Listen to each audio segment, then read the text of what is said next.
Good morning बच्चों। प्रकाश, परावर्तन तथा अपवर्तन अध्याय को आगे बढ़ाते हुए आइए गोलीय दर्पण से संबंधित कुछ परिभाषाओं के बारे में चर्चा करेंगे।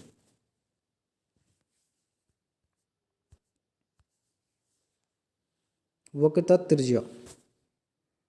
गोलीय दर्पण कांच के जिस खोखले भाग का होता है, पहले के लेक्चर में हमने देखा कि अगर हमारे पास कोई कांच का गोला है तो इसके माध्यम से हम गोलीय दर्पण को प्राप्त कर सकते हैं। डायग्राम में भी आपने देखा होगा।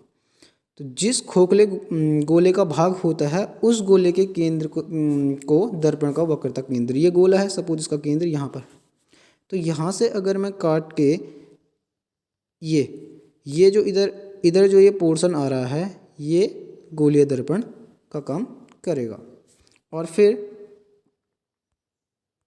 इसके बाद हम इधर इस पर कोटिंग कर देंगे, यहाँ पीछे इस पर पेंट कर देंगे। ये टुकड़ा इतना सा बन जाएगा अलग से, और इस पर हम पीछे से कोटिंग कर देंगे तो ये दर्पण का काम करेगा। फिर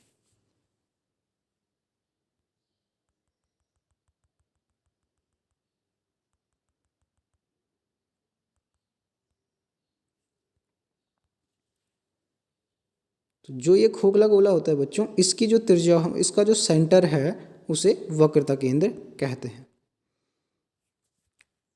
गोलीय दर्पण कांच के जिस खोखले भाग का होता है उसकी त्रिज्या को वक्रता त्रिज्या कहते हैं। आप समझ गए होंगे, ये है गोला, सेंटर है, ये वक्रता केंद्र है और ये वक्रता त्रिज्या है। मुख्य अक्ष, principal axis, radius of curvature, centre of curvature, इनको आप ऐसे भी ध्यान रखेंगे। मुख्य अक्ष, प्रिंसिपल एक्सिस, दर्पण के ध्रुव तथा वक्रता केंद्र को मिलाने वाली रेखा।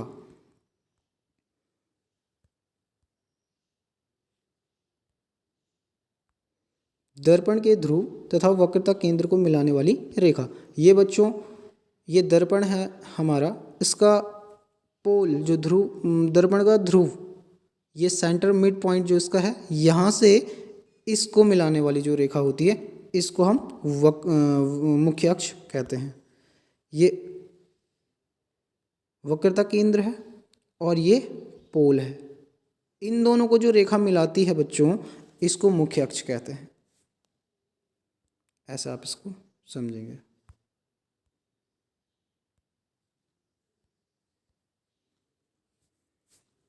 ध्रुव क्या होता है बच्चों दर्पण में? पोल। परावर्तक सतह के मध्य बिंदु, ये दर्पण है आपका, ये पीछे से इस पर कोटिंग है, तो ये परावर्तक सतह, इसका जो मध्य बिंदु होगा इसको हम ध्रुव कहते हैं। तो इस मध्य बिंदु से जो रेखा वक्रता केंद्र को मिलाती है ये मुख्य अक्ष हो गई।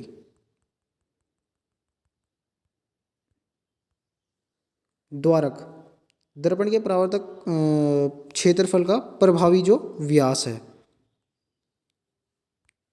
ये है। इसका जितना भी ये डायमीटर होगा ये आपका द्वारक है, अपर्चर कहते हैं बच्चों इसको, ऐसे आप समझ लीजिए। जहाँ जिस सतह से, जितने सतह से दर्पण परावर्तन करता है वो उसका अपर्चर हो जाएगा। फोकस तल, फोकस बिंदु से होकर जाने वाले मुख्य अक्ष के लंबवत तल को फोकस तल कहते हैं। ये फोकस बिंदु से होकर मुख्य अक्ष जाएगा और इसके लंबवत जो भी, इसके परपेंडिकुलर में जो भी ये तल है ये फोकस तल कहलाएगा।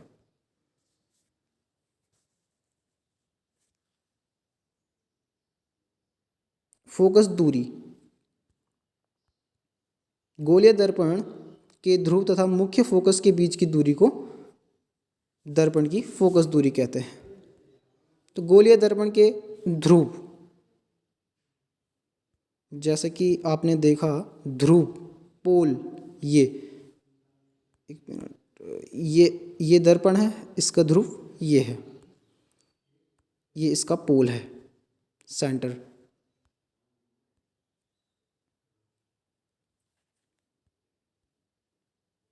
ये बच्चों मुख्य अक्ष है और मुख्य अक्ष पे कहीं पर फोकस बिंदु होगा, मुख्य अक्ष पे कहीं पे फोकस बिंदु होगा।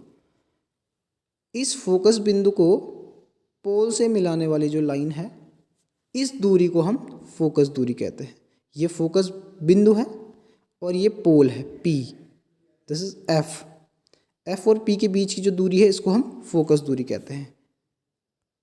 आइए अब F को समझते हैं। मुख्य फोकस क्या होता है? कैपिटल F से दिखाएंगे। प्रिंसिपल फोकस कहाँ पे होगा?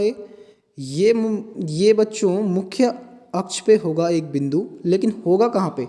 ये बिंदु वहाँ पे होगा जहाँ पर दर्पण के मुख्य अक्ष के समांतर, ये मुख्य अक्ष है, इसके समांतर जो भी लाइन आ रही है, प्रकाश की किरणें आ रही है, इसके समांतर जो भी प्रकाश किरणें आ रही है, इन सबको परावर्तन के बाद, ये आपका मिरर है, ये दर्पण है, इसके बाद टकराने के बाद ये सारी किरणें परावर्तन के पश्चात जिस बिंदु पे मिलती है, या फिर मिलती हुई प्रतीत होती है, अलग अलग दर्पण के हिसाब से जिस बिंदु पे मिलती है या हमें मिलती हुई प्रतीत, ऐसा लगता है कि यहाँ पे मिल रही है, तो वह बिंदु मुख्य फोकस कहलाता है बच्चों।